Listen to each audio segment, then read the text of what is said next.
बचपन में जब मैं मोटा हुआ करता था, मुझे पतले और फिट लोगों से बहुत जलन हुआ करता था, खास करके लड़कों से।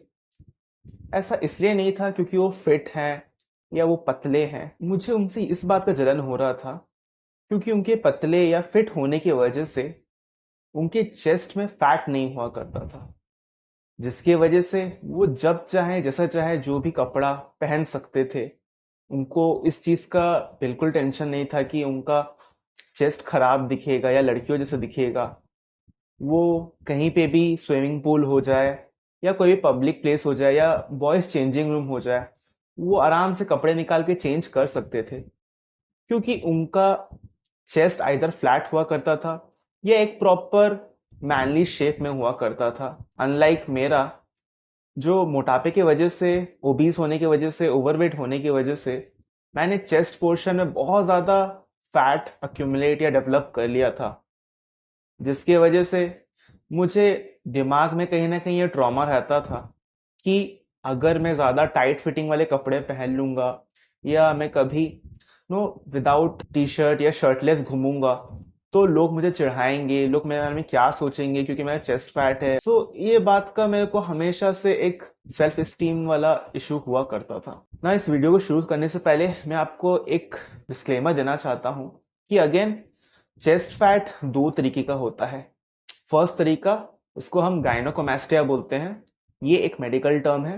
एंड सेकंड, स्यूडो गायनोकोमेस्टिया, जिसे हम फेक गायनोकोमेस्टिया भी बोल सकते हैं या जस्ट चेस्ट फैट भी बोल सकते हैं ना। दोनों में अंतर क्या है ना? एज आई सेड, गायनोकोमेस्टिया एक मेडिकल टर्म है। इसमें बेसिकली होता क्या है कि बचपन में या आपकी इवेंचुअली ग्रोथ में ईयर्स में आपकी बॉडी में ऐसे कुछ हार्मोनल चेंजेस होते हैं जिसकी वजह से आपके चेस्ट के पोर्शन के पास या खास करके निप्पल पोर्शन के पास लंप सा क्रिएट हो जाता है। अगर आप अपने चेस्ट या निप्पल एरिया पे टच करके देखो और आपको एक सॉलिड लंप जैसा कुछ फील हो, then there is a high chance कि आपको गायनोकोमेस्टिया है, जो एक मेडिकल प्रॉब्लम है। एंड इसको बस मेडिकली डॉक्टर के हेल्प से ही ट्रीट कर सकते हैं। बट जस्ट इन केस अगर आपको लम्स वगैरह फील नहीं होते तो ये एक्चुअली एक अच्छी बात है, क्योंकि आपको basically just normal chest fat है जो एक्चुअली गायनोकोमेस्टिया जैसा दिखता है, बट वो बस एक मास ऑफ फैट आपके चेस्ट के पास अक्यूमुलेट हो गया है ना। इसके पीछे के लॉजिक जानते हैं कि ये एक्चुअली होता क्यों है। फर्स्ट रीजन है ऑब्वियसली, अगर आप ज्यादा वेट पुट ऑन कर लोगे, ज्यादा फैट पुट ऑन कर लोगे अपने बॉडी में, तो बॉडी उसको अलग अलग जगह पे कलेक्ट करना शुरू कर देगा। हर इंसान का, इंडिविजुअल का बॉडी डिसाइड करता है कि उसे कहाँ पे फैट अक्यूमुलेट करना है।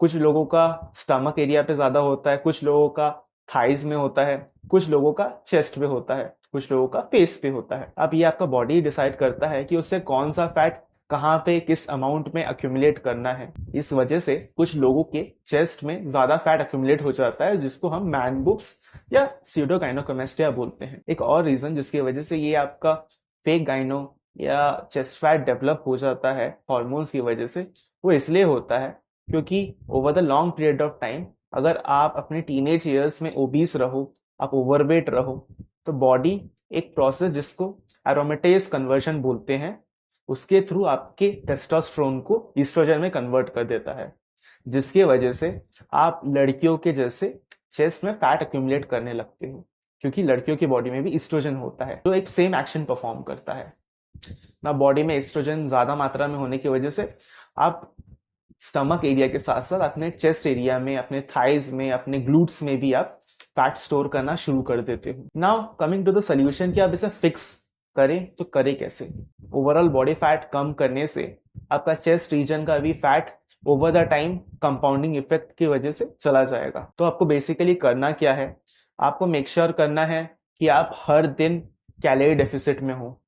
मेक श्योर करना है कि आप हर टाइम बॉडी फैट लूज करो, बॉडी मसल नहीं, बॉडी फैट। ये चीज करने से इवेंचुअली आपके बॉडी के हर एरिया से फैट मेल्ट होना या रिड्यूस होना शुरू होगा, एंड इन टर्न आपके एंटायर बॉडी फिट होना शुरू हो जाएगा ना। अगेन, जो डैमेज हो चुका है, अगर आपका ऑलरेडी मैन बुब्स डेवलप हो चुका है, तो उसको आप कैसे फिक्स करें।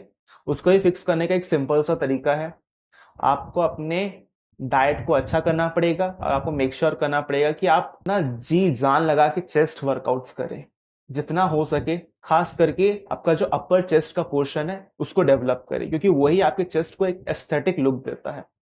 अपर चेस्ट को फोकस करने के लिए सबसे बेस्ट वर्कआउट है, अगर आप इंक्लाइन डंबल प्रेस कर सको तो वो सबसे बेस्ट वर्कआउट होगा। साथ ही साथ पेग डेक फ्लाइज या केबल फ्लाइज भी कर सकते हो। इन्हीं दोनों चीजों के प्रॉपर कॉम्बिनेशन के साथ आप चेस्ट को टारगेट कर सकते हो। आपका चेस्ट वर्कआउट्स आपके चेस्ट का शेप को बिल्ड करने में हेल्प करेगा, चेस्ट में मसल पुट ऑन करने में हेल्प करेगा, और आपका कैलोरी डेफिसिट वाला डाइट आपको फैट परसेंटेज रिड्यूस करने में हेल्प करेगा। ये दोनों चीज़ें कॉम्बिनेशन की मदद से ही मैंने अपने टीनेज ईयर्स में जो अपना फिजिक था, जो अपना चेस्ट फैट था, उसको धीरे धीरे ओवर द टाइम फिक्स किया। इन दोनों चीज़ों के साथ न्यूट्रिशन और स्लीप भी इक्वली इम्पॉर्टेंट है। मेक श्योर करो कि आप अपना डाइट और एक्सरसाइज करने के साथ साथ अपने स्लीप जो प्रॉपर 8 आवर्स या क्लोज टू 8 आवर्स का स्लीप है उसको कंप्लीट करो, और साथ ही साथ आप एक rich high in protein diet खाओ जो सारे न्यूट्रिएंट्स को आप फिल कर सको। ये सारी चीजें कर लेने के बाद आपका chest fat automatically over the time चला जाएगा, गिवन द केस कि अगर आपको मेडिकल वाला गायनोकोमेस्टिया नहीं हुआ है तो। इसी के साथ ये वीडियो होता है पूरा। I will see you in the next one. तब तक के लिए